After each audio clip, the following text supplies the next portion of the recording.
बिस्मिल्लाहिर्रहमानिर्रहीम अफला यतदब्बरूनल कुरआन अम अला कुलूबिन अक़फ़ालुहा। भला ये लोग कुरान में गौर नहीं करते या इनके दिलों पर कुफ्र पड़े।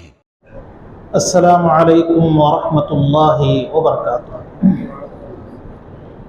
इन्नल हम्दुलिल्लाह नहमदुहु व नस्तईनुहु व नस्तगफिरुहु व नऊज़ु बिल्लाहि मिन शुरूरि अनफुसिना व मिन सय्यिआति अअमालिना। मन यहदिहिल्लाहु फला मुदिल्ल लहु व मन युद्लिल फला हादिय लहु। व अशहदु अन ला इलाहा इल्लल्लाह व अशहदु अन्ना मुहम्मदन अब्दुहु व रसूलुहु। अम्मा बअद फ़इन्न खैरल हदीथि किताबुल्लाह व खैरल हदी हदी मुहम्मदिन सल्लल्लाहु अलैहि वसल्लम व शर्रल उमूरि मुहदथातुहा व कुल्लु मुहदथतिन बिदअह व कुल्लु बिदअतिन ज़लालह व कुल्लु ज़लालतिन फिन्नार।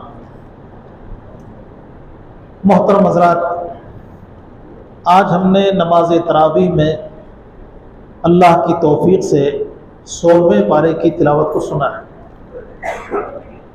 उसी पारे की रोशनी में इंशाअल्लाह कुछ बातें आपके सामने आएंगी। अल्लाह ताला हम सबको कुरान करीम समझने और उसके अहकाम पर अमल करने की तौफीक अता फरमाए। 15वें पारे के आखिर में और 16वें पारे के आगाज़ में अल्लाह ताला ने मूसा अलैहिस्सलाम और खिदर अलैहिस्सलाम का जिक्र फरमाया। सही बुखारी और मुस्लिम में रिवायत है कि मूसा अलैहिस्सलाम ने एक दफ़ा अपनी कौम से खिताब फरमाया। खिताब से मुतासिर होकर किसी ने पूछा कि आपसे बड़ा भी कोई रूह ज़मीन पर आलिम है? तो मूसा अलैहिस्सलाम ने कहा कि मुझसे बड़ा कोई नहीं।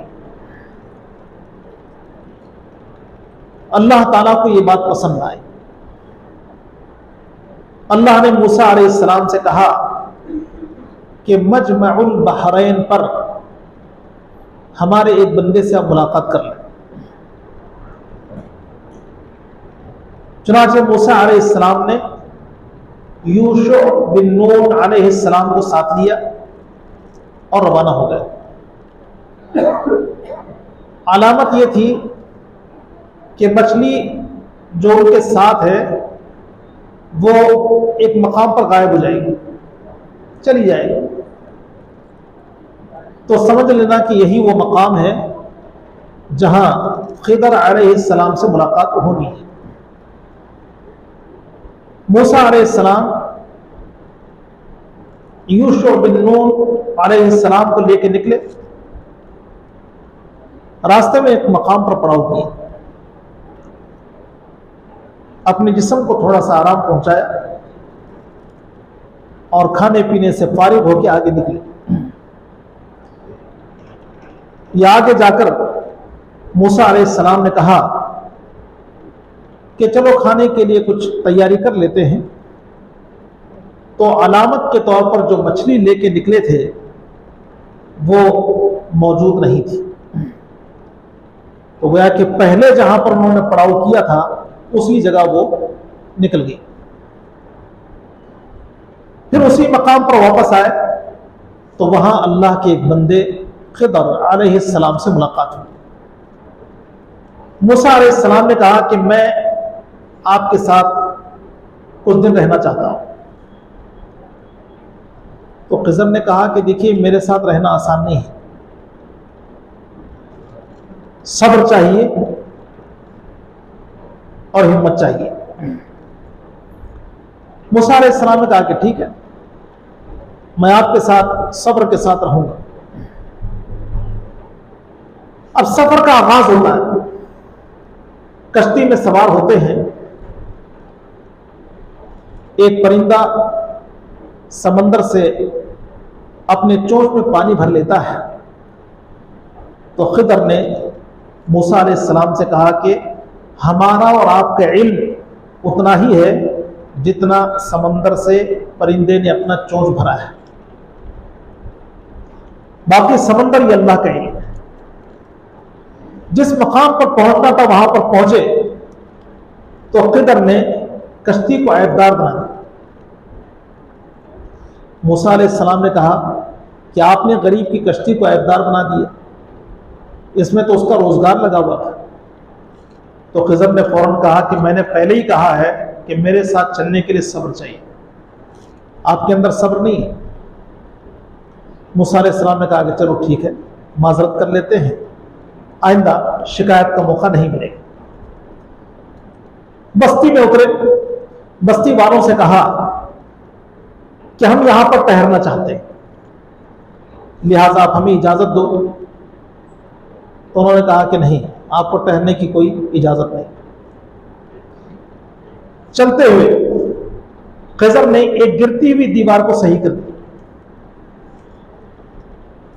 तो मूसा अलैहिस्सलाम ने कहा कि जिन लोगों ने हमें यहां ठहरने से रोक दिया, ना हमें खाना दिया ना पानी, तल्ख बातें हुई, खामखा आपने उनकी दीवार को सही कर दिया। तो खिज़र ने फिर कहा कि मैंने पहले ही कहा है कि आप मेरे साथ चलने का सब्र नहीं रख पाते। मूसा अलैहिस्सलाम ने कहा कि ठीक है, अब आखिरी दफे आपसे माजरत कर रहा हूं, आइंदा मैंने कोई सवाल किया तो मेरे और आपके दरमियान जुदाई हो जाएगी। चलते रहे, खिज़र ने एक बच्चे को पकड़ा और कत्ल कर दिया। मूसा अलैहिस्सलाम ने कहा यह आपने क्या कर दिया? खिज़र ने कहा कि देखिए, इत्तेफाक के मुताबिक हमारे और आपके दरमियान जुदाई है। अब जो 3 वाकयात हुए हैं, उन 3 वाकयात की वजह समझ। जिस कश्ती को मैंने ऐबदार बनाया उसकी वजह यह है कि उनके पीछे एक बादशाह है, उसकी नजर सिर्फ अच्छी कश्तियों पर रहती है। जिसकी कश्ती अच्छी है उस कश्ती पर वो कब्जा जमा लेता है। तो मैंने मुनासिब समझा कि इसको ऐबदार किया जाए तो उसकी नजर इस कश्ती पर नहीं पड़ेगी और गरीब की रोजी चलती रहेगी। जिस दीवार को मैंने सही किया उस दीवार के नीचे 2 यतीम बच्चों का माल था।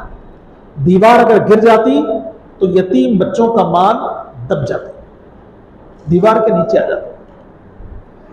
और जिस बच्चे को मैंने कत्ल किया उसके वालिदैन नेक हैं और यह बच्चा अपने वालिदैन के लिए दर्द सर बना हुआ है, इसलिए मैंने इसको कत्ल कर दिया। हमारे नबी सल्लल्लाहु अलैहि वसल्लम ने इस वाक़िया को बयान फरमाया, साथ ही कहा कि अगर मूसा अलैहिस्सलाम थोड़ा सा सब्र कर लेते तो इल्म की बात हमें और मालूम होती। तो हमारे नबी सल्लल्लाहु अलैहि वसल्लम इल्म के बड़े हरीस थे। दुल्करनैन का वाक़या जिक्र हुआ है। एक बादशाह है जिसको अल्लाह रब्बुल आलमीन ने जमीन के एक वसी हिस्से पर गलबा अता किया था। दुल्करनैन के 3 सफरों का जिक्र किया गया। एक सफर ऐसा है कि जिसमें दुल्करनैन वहां पहुंचे तो बस्ती के लोगों ने तर्जुमान की वसातत से, तर्जुमान के सहारे अपनी बात जुल्करनैन तक पहुंचाई। कहा कि पहाड़ के जानिब से याजूज और माजूज बस्ती में दाखिल होते हैं और फसाद मचा के चले जाते हैं, तो हम इनसे बड़े तंग हैं, लिहाजा आप कोई ऐसा बंदोबस्त कर दीजिए कि उनके शर से हम महफूज हो जाएं। तो दुल्करनैन ने कहा कि ठीक है, अगर आप मेरी मदद करोगे, मेरा ताआवुन करोगे, तो ऐसी सूरत में जिस रास्ते से वो दाखिल होते हैं उस रास्ते को बंद कर दिया जाएगा। चुनांचे लोगों ने मदद की, लोहे की टुकड़ियों को जमा किया गया। दुल्करनैन ने लोगों के ताआवुन और उनसे मदद हासिल करने के बाद लोहे को पिघलाकर उस जगह को बंद कर दिया जहां से याजूज और माजूज दाखिल होते। हमारे नबी सल्लल्लाहु अलैहि वसल्लम ने क़ियामत की 10 बड़ी निशानियों को बयान फरमाया। उन 10 बड़ी निशानियों में याजूज और माजूज का खुरूज है। एक इंसानी नस्ल है, तादाद में बहुत ज्यादा है। एक हदीस में अल्लाह के नबी सल्लल्लाहु अलैहि वसल्लम ने बयान फरमाया क़यामत के दिन अल्लाह रब्बुल आलमीन कहेगा कि आपकी औलाद में से 99 जहन्नम में जाएंगे और एक जन्नत में जाएंगे। तो 99 जो जहन्नम में जाएंगे उनमें याजूज माजूज का जिक्र किया और बाकी दूसरे लोगों में से।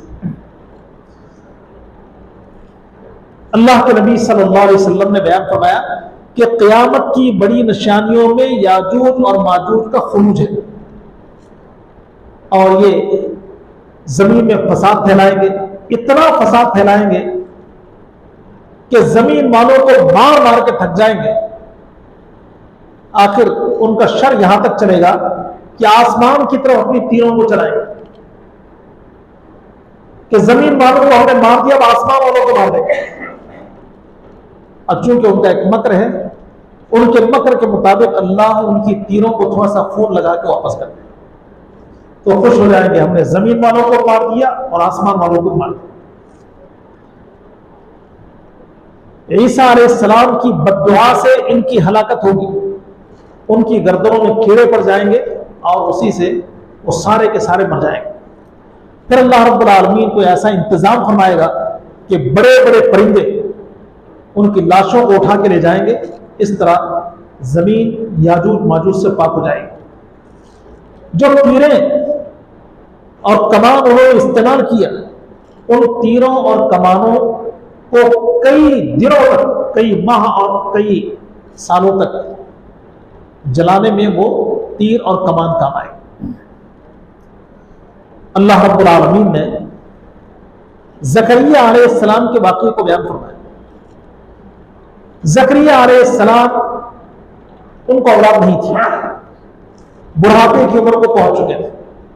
उन्होंने अल्लाह ताला से दुआ की कि अल्लाह मेरे जिस्म की आज़ा मुज़महिल हो चुके हैं, बाल सफेद हो गए, हड्डियां जवाब दे रही हैं, अल्लाह मेरा कोई वारिस नहीं है, लिहाजा तू मुझे वारिस अता फरमा, यानी औलाद दे दे। ज़करिया अलैहिस्सलाम की दुआ को अल्लाह ताला ने सुन लिया और खुशखबरी दे दिया कि ज़करिया आपके घर बेटा होने वाला है, उसका नाम हमने यहया रख दिया है और फिर हम उसको नबी भी बनाने वाले हैं। ज़करिया अलैहिस्सलाम बड़े खुश हुए, कहा कि अल्लाह कैसे होगा ये, मैं तो बूढ़ा हो चुका और मेरी बीवी भी बुढ़ापे की उम्र को पहुंच चुकी, औलाद की अब कैसे आरज़ू की जा सकती है और ये मुमकिन कैसे। अल्लाह की जानिब से कहा गया कि अल्लाह के लिए कोई मुश्किल नहीं। एक मुकाम पे अल्लाह रब्बुल आलमीन से जब मूसा ज़करिया अलैहिस्सलाम ने कहा कि अल्लाह मुझे औलाद होगी तो कैसे, क्या अलामत है, क्या पहचान है, अल्लाह ने बयान फरमाया कि देखो तुम्हारी जबान में बोलने की ताकत के बावजूद 3 दिन तक तुम गुफ्तगू नहीं कर पाओगे, सिर्फ इशारों से काम चलाओ, समझ लेना कि अब खुशखबरी मिलने वाली है। अल्लाह ताला ने मरियम अलैहिस्सलाम का जिक्र किया। मरियम अलैहिस्सलाम को उनकी वालिदा ने अल्लाह के घर की खिदमत के लिए वक्फ कर दिया था। अल्लाह से उन्होंने मन्नत मानी थी, नजर मानी थी कि अल्लाह अगर तू मुझे बेटा देगा तो तेरे घर की खिदमत के लिए वक्फ कर दूंगी। अल्लाह की मर्जी, बेटे के बजाय बेटी पैदा। कहा कि अल्लाह बेटा जो काम कर सकता है वो बेटी नहीं कर सकती, लेकिन मैंने नजर मान लिया है तो बेटी तेरे घर की खिदमत के लिए वक्त कर रही हूं। ज़करिया अलैहिस्सलाम की रिश्तेदारी लगती थी मरियम अलैहिस्सलाम से। अब एक बच्ची को मस्जिद की खिदमत के लिए वक्त कर दिया गया है तो कफालत के लिए लोगों के दिलों में शौक पैदा हो कि हम कफालत लें। कुरान नाज़िल हुई, ज़करिया अलैहिस्सलाम का नाम आया तो ज़करिया अलैहिस्सलाम अपनी निगरानी में मरियम अलैहिस्सलाम को खाना देना और दूसरी जरूरियात को पहुंचाना शुरू करते। उन्हीं दिनों में ज़करिया अलैहिस्सलाम ने देखा कि मरियम अलैहिस्सलाम के पास बेमौसम के फल हैं। कहा मरियम तुम्हारे पास ये बेमौसम के फल कहां से आ रहे, तुम्हें खाना तो मैं ही पहुंचाता हूं लेकिन ये बेमौसम के फल कैसे आ रहे हैं। तो मरियम अलैहिस्सलाम ने कहा कि अल्लाह देता है। यहीं से ज़करिया अलैहिस्सलाम के दिल में बात आई कि मरियम को जब अल्लाह ताला बेमौसम के फल खिला सकता है तो ज़करिया को बुढ़ापे की उम्र में औलाद दे सकता है। मरियम अलैहिस्सलाम बड़ी नेक खातून थी। दुनिया में कामिल तरीन औरतें सिर्फ 4 गुजरी। फिरौन की बीवी आसिया, मरियम अलैहिस्सलाम, प्यारे नबी सल्लल्लाहु अलैहि वसल्लम की बीवी खदीजा रज़ियल्लाहु अन्हा और अल्लाह के नबी सल्लल्लाहु अलैहि वसल्लम की बेटी फातिमा रज़ियल्लाहु अन्हा या सैयदा आयशा रज़ियल्लाहु तआला अन्हा।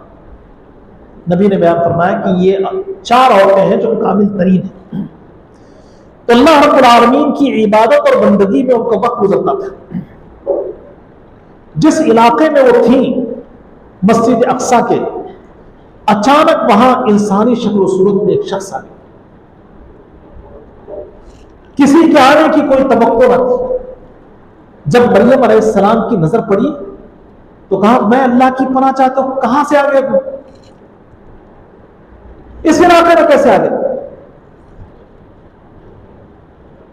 तो उस शख्स ने कहा कि मैं कोई इंसान नहीं हूं, अल्लाह का फरिश्ता। मैं इसलिए आया हूं ताकि तुम्हें एक बच्चे की खुशखबरी सुना। तो मरियम अलैहिस्सलाम ने कहा कि मुझे औलाद कैसे हो सकती है? ना मेरी शादी हुई है और ना ही मैं कोई बदकार औरत हूं, किसी इंसान ने मुझे छोड़ दी। तो उस फरिश्ते ने कहा कि अल्लाह तुम्हारे जरिए दुनिया वालों को एक निशानी बताना चाहता है। अल्लाह के लिए कोई मुश्किल काम। चुनाचे अल्लाह के हुक्म से मरियम अलैहिस्सलाम हामिला हो गई। अल्लाह रब्बुल आलमीन ने उनके खाने पीने का इंतजाम कर दिया। एक ऐसी जगह पर उनको बिठा दिया गया, ठहराया गया कि जहां पानी जारी था और जब भूख की शिद्दत महसूस करें तो खजूर के तने को थोड़ा सा हरकत दें तो खजूर ऊपर से गिर जाए। ईसा अलैहिस्सलाम की विलादत हो गई। वज़े हमल के साथ इतनी परेशान हो गई मरियम अलैहिस्सलाम, कहने लगी, मित्तु क़ब्ल हाज़ा व कुन्तु नसिय्यन मनसिय्या। इस वक्त के आने से पहले अगर मैं मर जाती तो ये मेरे हक में बेहतर था। इस जुमले को अदा करने की वजह यह थी कि कौन क्या कहेगी, कौन के ताने भी तो बर्दाश्त करने। आखिर बच्चे को उठा के ले आई तो लोगों ने कहा, ऐ मरियम, ये बच्चा कहां से ले आई? तेरे घर वाले तो ऐसे नहीं थे, अच्छे घराने की लड़की, ये तूने क्या हरकत कर बैठ, क्या हरकत की है? बच्चा कहां से आ गया? तो मरियम अलैहिस्सलाम ने कहा कि मैंने रहमान के लिए बात न करने का रोजा रखा हुआ है, अगर कुछ पूछना चाहते हो तो बच्चे से पूछो। उन्होंने कहा, कैफ़ नुकल्लिमु मन काना फिल महदी सबिय्या, जो बच्चा गोद में है उससे हम क्या बात करें, यह क्या कह पाएगा? अल्लाह ताला ने ईसा अलैहिस्सलाम को बोलने की ताकत दी। उन्होंने कहा, इन्नी अब्दुल्लाहि आतानियल किताब व जअलनी नबिय्या, मैं अल्लाह का बंदा हूं, अल्लाह ने मुझे किताब दिया है और मुझे नबी बनाया है। अल्लाह रब्बुल आलमीन ने ईसा अलैहिस्सलाम की दावत का जिक्र फरमाया। मरियम अलैहिस्सलाम और ईसा अलैहिस्सलाम के जिक्र के बाद अल्लाह ने इब्राहीम अलैहिस्सलाम का तज़किरा फरमाया। इब्राहीम अलैहिस्सलाम एक ऐसे इलाके में पैदा होते हैं जहां अल्लाह की इबादत नहीं होती, बुतों की इबादत होती है, सितारों के पूजने वाले लोग वहां मौजूद हैं। जब बोलने की उम्र को इब्राहीम अलैहिस्सलाम पहुंचे तो देखा कि लोग बुतों को खरीद रहे हैं और उनकी इबादत कर रहे हैं। कहा कि लोगों ये ना सुनते हैं ना बोलते हैं, तुम इनकी इबादत क्यों कर रहे हो? लेकिन लोग सुनी को अनसुनी कर देते और चले जाते। शऊर पुख्ता होता चला गया। इब्राहीम अलैहिस्सलाम ने अपने बाप को नसीहत करना शुरू किया। अब्बा जान, ये आप किन की इबादत कर रहे हैं? जो न सुन सकते हैं न दे सकते हैं। अब्बा जान, शैतान की पैरवी मत कीजिए, शैतान अल्लाह का दुश्मन है। और साथ ही ये बयान फरमाया कि अब्बा जान, आप मेरी पैरवी करें, अल्लाह ने मुझे इल्म हिदायत अता किया है जो आपके पास नहीं है। अब बाप को ये बातें कब हजम होने वाली थी? बाप का गुजर बसर बुतों को बनाने और बुतों को फरोख्त करने में था। बाप ने कहा, इब्राहिम, आइंदा इस तरह की बातें तुमने किया, पत्थरों से मार मार के हलाक कर दूं। इब्राहिम अलैहिस्सलाम ने समझा कि अब यह सरजमीन मेरे लिए तंग हो जाएगी। अपने बाप से कहा कि अब्बा जान, ठीक है, आपको सलाम है, मैं यहां से जा रहा हूं, अल्लाह से आपके लिए मग़फ़िरत की दुआ करूं। अब इब्राहिम अलैहिस्सलाम वहां से अलग हो गए, हिजरत की राह उन्होंने इख्तियार कर ली। अल्लाह ताला ने इब्राहिम अलैहिस्सलाम के बारे में बयान फरमाया कि वो अल्लाह के सच्चे नबी थे।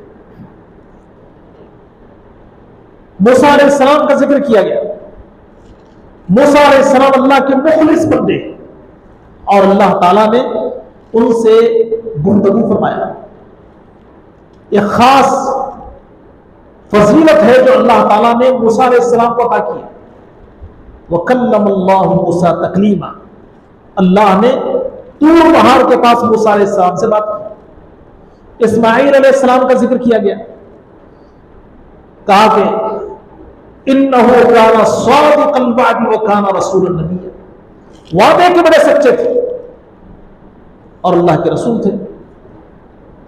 और इस्माईल अलैहिस्सलाम अपने घर वालों को नमाज पढ़ने का हुक्म करते थे, ज़कात देने का हुक्म करते थे। इदरीस अलैहिस्सलाम का जिक्र हुआ कि इदरीस अलैहिस्सलाम अल्लाह के सच्चे नबी हैं और हमने उनको मकाम बुलंद अता किया। मकाम बुलंद इदरीस अलैहिस्सलाम को इस तरह मिला कि अल्लाह ताला ने चौथे आसमान पर उनको मौत दे दी। वजह यह बनी,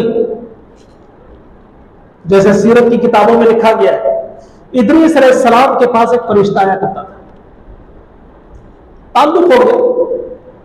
हमारे नबी सल्लल्लाहु अलैहि वसल्लम के पास जिब्रील अलैहिस्सलाम आते थे तो हमारे नबी का ताल्लुक जिब्रील अलैहिस्सलाम से ऐसा गहरा हो गया था कि जिब्रील अलैहिस्सलाम अगर ना आते तो अल्लाह के नबी परेशान हो जाते। एक दफे की बात है कि जिब्रील अलैहिस्सलाम ने हमारे नबी से वादा किया कि मैं फला वक्त आऊंगा, और जिब्रील अलैहिस्सलाम नहीं आए। अल्लाह के नबी सल्लल्लाहु अलैहि वसल्लम बेचैनी के साथ कभी घर में आ रहे हैं, कभी घर के बाहर जा रहे हैं, जिस तरह मेहमान का इंतजार किया जाता है। फिर अल्लाह के नबी सल्लल्लाहु अलैहि वसल्लम ने अपने घर की तलाशी ली तो आपके बिस्तर के पलंग के नीचे कुत्ते का एक बच्चा बैठा हुआ था। अल्लाह के नबी सल्लल्लाहु अलैहि वसल्लम ने उसको हुजरे से बाहर किया, पानी का छिड़काव किया तो कुछ ही देर में जिब्रील अलैहिस्सलाम आ। अल्लाह के नबी ने कहा, मैं तो आपका बड़ा इंतजार कर रहा था। जिब्रील अलैहिस्सलाम ने कहा कि हम उस घर में दाखिल नहीं होते जहां पर कुत्ता हो, तो आपके घर में एक कुत्ते का बच्चा था जिसकी वजह से हम दाखिल नहीं हुए। और इसी सूरत के अंदर सूरह मरियम में हमारे नबी सल्लल्लाहु अलैहि वसल्लम की ख्वाहिश का जिक्र है कि अल्लाह के नबी सल्लल्लाहु अलैहि वसल्लम ने जिब्रील अलैहिस्सलाम से कहा कि जिब्रील, मैं आपकी मुलाकात का बड़ा मुश्ताक हूं, आप आया करें, अच्छा लगता है। तो जिब्रील अलैहिस्सलाम ने कहा, अल्लाह का पैगाम सुनाया, वमा नतनज़्ज़लु इल्ला बिअम्रि रब्बिक, हम तो आपके रब के हुक्म से आते हैं। मालूम यह हुआ कि जो फरिश्ता अंबिया अलैहिमुस्सलाम के पास आता तो अंबिया अलैहिमुस्सलाम की उस फरिश्ते से उनसियत हो जाती, एक लगाव हो जाता। तो इदरीस अलैहिस्सलाम के पास जो फरिश्ता आता था उससे लगाव हो गया। तो इदरीस अलैहिस्सलाम ने कहा, भाई ये आप हमेशा हमारे पास आते हैं, कभी अपने पास नहीं ले जाते। तो फरिश्ते ने कहा कि मैं कैसे ले जाऊं? अब ख्वाहिश तो कर दी इदरीस अलैहिस्सलाम ने। अब दो पहले में इस ख्वाहिश को पूरा करने के लिए फरिश्ते ने इदरीस अलैहिस्सलाम को अपने परों में दबा दिया। और उड़ान भरी आसमान की तरफ जा रहे हैं। पहले आसमान, दूसरे आसमान, तीसरे आसमान, चौथे आसमान पर पहुंचे और जब ऊपर से अल्लाह का हुक्म लेके एक फरिश्ता नीचे की तरफ आ रहा है। चौथे आसमान पर दोनों फरिश्तों की मुलाकात होती है। ऊपर से आने वाला फरिश्ता एक सलाह के बाद कहता है कि मुझे अल्लाह का एक हुक्म हुआ है कि मैं इदरीस अलैहिस्सलाम की जान लूं, उनकी रूह कब्ज करूं, लेकिन मैं परेशान हूं कि चौथे आसमान पर कहां कब्ज करूं, वो तो जमीन पर है। अल्लाह ने कहा कि नहीं, चौथे आसमान पर इदरीस की रूह निकाल। तो फरिश्ते ने कहा इदरीस तो मेरे पास ही है। वहीं परों से निकाला और वहीं रूह कब्ज कर ली गई। तो अल्लाह ने बयान फरमाया वरफ़अनाहु मकानन अलिय्या, हमने ऊंचा मकाम उनको अता फरमाया। अल्लाह ने अंबिया अलैहिस्सलाम का जिक्र करते बयान फरमाया फ़ख़लफ़ मिन बअदिहिम ख़ल्फ़ुन अज़ाउस्सलाह, नेक लोगों के बाद अंबिया अलैहिस्सलाम, उनके मानने वाले, उनकी औलादें, उनके बाद ऐसे लोग आए जमीन पर जिन्होंने नमाजों को जाया कर दिया और शहवात की, ख्वाहिशात की पैरवी की। नतीजतन वो गड्ढे में गिर गए, यानी जहन्नम के मुस्तहिक बने। सूरह तौहा में अल्लाह ताला ने मूसा अलैहिस्सलाम के वाक़ये को बितफसील बयान किया। हल अताका हदीथ मूसा, क्या आपके पास मूसा अलैहिस्सलाम की बात आई? उन्होंने आग देखा तो अपनी बीवी से कहा जरा रुक जाओ, आग तो नजर आ रही है, मैं वहां जाऊंगा, अगर कोई इंसान है तो उससे मैं राह पूछ लूंगा, रास्ता पूछ लूंगा, और अगर कोई नहीं है तो थोड़ी सी आग ही लेके आऊंगा, ताकि सख्त जाड़े के इस मौसम में हम आग से थोड़ी सी गर्मी अपने आप को ले, गर्मी अपने आप को पहुंचाए। बात यह थी कि मूसा अलैहिस्सलाम मिस्र से मदियन चले गए थे। मूसा अलैहिस्सलाम के हाथों एक आदमी का कत्ल हो गया था। सुलह सफाई के लिए दरमियान में जब गए तो एक आदमी को देखा कि वो ज़ियादती कर रहा है, तो एक घूसा मारा तो उस घूसे से वो आदमी मर गया। और इस कत्ल की, आदमी के मरने की इत्तला लोगों को हो गई, लेकिन मारने वाले की खबर ना हुई। खैर, शहर में एक आदमी का कत्ल हो गया, ये बात तो आम हो गई। अब दूसरे दिन जब मूसा अलैहिस्सलाम घर से बाहर निकले तो जिस आदमी की मदद के लिए मूसा अलैहिस्सलाम ने उस पर हाथ उठाया, दूसरे आदमी पे हाथ उठाया था, तो अब वही आदमी नजर आया, फिर किसी से भिड़ा हुआ है। उसको अंदाजा हुआ कि कल तो मूसा अलैहिस्सलाम ने मेरे मुखालिफ को मार दिया, अब अगर गलती मेरी निकली, कहीं मुझ पर हमला होगा तो मैं ढेर हो जाऊंगा। उसने शोर मचाना शुरू कर दिया, कल जिस आदमी का कत्ल हुआ है ये मारने वाले मूसा ही है। अब पूरे शहर के अंदर मूसा अलैहिस्सलाम के खिलाफ बातें चलने लगी, पकड़ो मूसा को। और इत्तेफाक की बात यह है कि मरने वाला आदमी फिरौन के आल से खित्ती। तो एक आदमी ने मूसा अलैहिस्सलाम को खबर दी, हमदर्दी के तौर पर कहा, मूसा आपके कत्ल के प्रोग्राम बन रहे हैं, लिहाजा आप मिस्र को छोड़ दीजिए, निकल जाइए यहां से। तो मूसा अलैहिस्सलाम ने उस आदमी की नसीहत को कबूल किया, मिस्र से निकल पड़े, अजनबी रास्ते पे चल पड़े। चलते चलते मदियन के करीब पहुंचे, वहां देखा कि बस्ती के बाहर सभी लोग अपने जानवरों को लेके आ रहे हैं और पानी पिला रहे हैं। दूर दो लड़कियां खड़ी हुई अपनी बकरियों को लेकर। मूसा अलैहिस्सलाम ने मंजर देखा तो लड़कियों के पास गए और कहा कि तुम यहां क्यों खड़ी है, जबकि सारे लोग अपने अपने जानवरों को पानी पिला रहे हैं। तो उन्होंने कहा कि ये मर्द आदमी है, जब ये पानी पिला के हट जाते हैं तो हम जाती हैं और पानी अपनी बकरियों को पिला के लौट जाते हैं। तो मूसा अलैहिस्सलाम ने कहा कि अगर आप इजाजत दो तो तुम्हारी बकरियों को मैं पानी पिला के लाऊं। उन्होंने कहा ठीक है, आप हमारे साथ एहसान करना चाहते हैं, कीजिए। चुनाव से मूसा अलैहिस्सलाम ने बकरियों को पानी पिलाया और बच्चियों के हवाले कर दिया। बच्चियां घर जल्दी पहुंच गई। तो उनके बाप ने कहा आज जल्दी कैसे आ गए?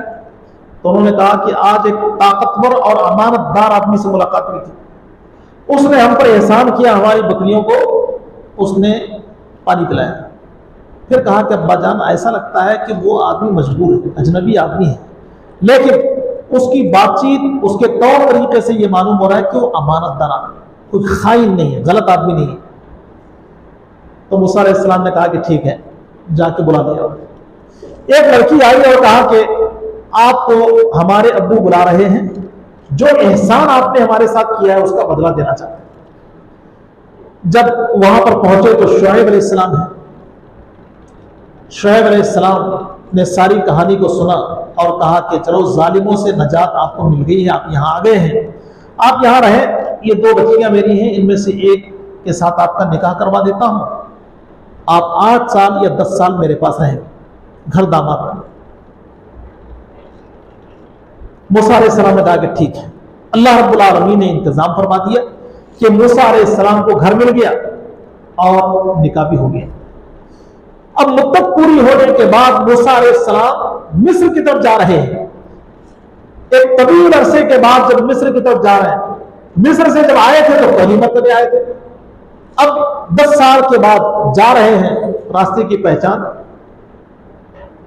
खत्म हो गई, रात आ गई, अंधेरी रात, सर्द रात। मूसा अलैहिस्सलाम ने आग देखा दूर, तूर पहाड़ के दामन में, तो अपनी बीवी से कहा कि जरा तुम यहीं रुक जाओ, आग जो मुझे नजर आ रही है मैं वहां जाऊंगा, कोई इंसान हो तो रास्ता पूछ लूंगा, और अगर कोई ना हो तो मैं थोड़ी सी आग ले लूंगा ताकि हम अपने जिस्मों को गरमा सकें। जब वहां पहुंचे तो अल्लाह रब्बुल आलमीन ने बात की। अल्लाह ने कहा कि मैं अल्लाह हूं, आप एक मुक़द्दस जगह पर आए हैं, आप अपने जूतों को निकाल लें, आप मेरी याद में नमाज को कायम करें। अल्लाह ताला ने गुफ्तगू फरमाई। फिर अल्लाह ने कहा कि आपके हाथ में क्या है? मूसा अलैहिस्सलाम ने कहा ये मेरी लाठी है, मैं इस लाठी से सहारा लेता हूं और बकरियों के लिए पत्ते गिराता हूं, दूसरे और भी काम है। अल्लाह ने कहा ठीक है, जमीन पे फेंको उसको। जैसे जमीन पर फेंक दिया तो सांप आ गया, वो लाठी सांप बन गई। मूसा अलैहिस्सलाम डर पड़े, डर गए, इंसान है, अचानक सांप को देखा, डर गए। अल्लाह ने कहा डरने की कोई बात नहीं, आप उसको पकड़ लीजिए। जैसे ही पकड़े तो लाठी बन गई। फिर अल्लाह ने कहा कि आप अपने सीधे हाथ को बगल में रखें, तो वो चमकने लगा। अल्लाह ने कहा ये 2 निशानियां हैं, इन 2 निशानियों को लेकर आप फिरौन के पास जाएं। उसने सरकशी किराए इख्तियार की, उसको नसीहत करें। तो मूसा अलैहिस्सलाम ने कहा रब्बि इश्रह ली सदरी व यस्सिर ली अमरी वहलुल उक़दतम मिन लिसानी यफ़क़हू क़ौली। अल्लाह मेरा शरह सदर फरमा दे, मेरी जबान की गिरहों को खोल दे और मेरे मामले को आसान कर दे। अल्लाह मेरे भाई हारून को मेरा दस्तो बाजू बना दे, मेरा मददगार बना दे, ताकि तेरी दावत को हम आसानी के साथ पहुंचा सके। अल्लाह ने कहा कि ठीक है, हारून को नबी बना दिया जा रहा है। अब मूसा अलैहिस्सलाम फिरौन के पास गए, कहा कि हम अल्लाह के रसूल हैं, अल्लाह की इबादत करो, बनी इस्राइल पर जो तुम जुल्म कर रहे हो जुल्म से बाज आ जाओ। तो फिरौन ने कहा कि फिरौन ने कहता था ना रब्बुकुमुल आला, लोगों को उसने ये पट्टी पढ़ाई थी कि मैं ही तुम्हारा खुदा हूं, मैं ही तुम्हारा रब हूं। जब मूसा अलैहिस्सलाम वहां पर पहुंचे और अल्लाह ताला की तौहीद की दावत दी, तो फिरौन ने कहा फमर रब्बुकुमा या मूसा, ऐ मूसा तुम्हारा रब कौन है? मूसा अलैहिस्सलाम ने कहा रब्बुल्लज़ी अअता कुल्ल शैइन खल्क़हु थुम्मा हदा, हमारा रब वो है जिसने हर चीज को पैदा किया और हर चीज को रहनुमाई बख्शी। फिर उसने कहा कि चलो ठीक है, पहले लोगों की कहानियां बताओ, दुनिया की तारीफ थोड़ी सी। तो मूसा अलैहिस्सलाम ने कहा कि इसका इल्म अल्लाह के पास है, मेरा रब भूलता नहीं है और ना ही हमारे रब को गलती लगती है। फिर अल्लाह ताला की निशानी बोलता है, मोजज़ात को पेश किया। फिर उन्होंने कहा ये तो जादू है, ऐसा हम भी कर सकते हैं। मिस्र के बड़े बड़े जादूगरों को जमा किया गया, मुकाबला हुआ। उन लोगों ने अपनी लाठियों और रस्सियों को जमीन पर डाला, मूसा अलैहिस्सलाम ने महसूस किया कि सारी लाठियां और रस्सियां जमीन पर घूम रही सांप की तरह। डरने लगे, मेरे पास तो एक ही है, यहां तो सैकड़ों रस्सियां गर्दिश कर रही है। अल्लाह ने कहा मूसा डरने की कोई बात नहीं, आपके हाथ में जो लाठी है उसको आप जमीन पर फेंक दीजिए। जैसे ही मूसा अलैहिस्सलाम ने अपनी लाठी को जमीन पर डाला तो मूसा अलैहिस्सलाम की लाठी सांप बन गई और उनकी सारी लाठियों और रस्सियों को निगल गई। जादूगरों ने कहा कि ये क्या माजरा है, ये तो जादू नहीं हो सकता, ये कोई हक चीज है। उन्होंने कहा आमन्ना बिरब्बिल आलमीन रब्बि मूसा व हारून, अल्लाह रब्बुल आलमीन पर हम ईमान ले आते हैं जो मूसा व हारून कर रहे हैं। अब फिरौन की आगे मुश्किल, उसने कहा कि तुम मेरी इजाजत के बगैर कैसे ईमान लाए, मूसा को बड़ा भाई मान लेते। उन्होंने कहा ये छोटे भाई और बड़े भाई का मसला नहीं, हक और बातिल का मसला है। फिरौन घुर्राने लगा और कहा कि तुम्हारे हाथ पैर काट दूंगा। उन्होंने कहा कोई बात नहीं, आप बेशक हमारे हाथ पैर काट लें, सूली पे चढ़ाना चाहते हैं चढ़ा दें, लेकिन अब हम हक से बाज आने वाले नहीं। चुनांचे उन्होंने अजीमत की राह इख्तियार कर ली। अल्लाह रब्बुल आलमीन ने मूसा अलैहिस्सलाम को तौरात देने के लिए तूर पहाड़ पे बुलाया। जब तूर पहाड़ पे कुछ लोगों को लेकर चले गए तो इधर मूसा अलैहिस्सलाम की कौम गुमराही का शिकार हो गई, बछड़े की इबादत में लग गई। सामरी नामी एक आदमी था, उसने लोगों के जेवरात को इकट्ठा किया और एक बछड़े की शक्ल दे दी और उसमें से आवाजें आती थी, कुछ ऐसे बनाया गया था कि उसमें से आवाजें आती थी। सामरी ने कहा कि ये तुम्हारा खुदा है, पता नहीं मूसा अलैहिस्सलाम कहां चले गए। उधर मूसा अलैहिस्सलाम के साथ जो लोग थे तौरात उनको मिल गई। उन्होंने कहा कि जब तक हम अल्लाह को नहीं देखेंगे ईमान नहीं लाएंगे। अल्लाह ने गुस्से से एक तजल्ली डाल दी, सारे के सारे मर गए। मूसा अलैहिस्सलाम ने कहा अल्लाह अब इनकी बेवकूफी का जवाब में कौम को क्या दूंगा, अल्लाह इनको जिंदा कर दे। चुनांचे अल्लाह ताला ने उनको जिंदा किया और जब मूसा अलैहिस्सलाम तौरात का नुस्खा लेके आए तो देखा कि कौम बछड़े की इबादत में लगी हुई। हारून अलैहिस्सलाम जो पीछे थे उनसे कहा कि हारून क्या हो रहा है, क्यों नहीं रोका लोगों को। तो उन्होंने कहा कि मुझे डर लगा कि मेरी बात से कहीं लोग फिरकाबंदी में पड़ न जाए।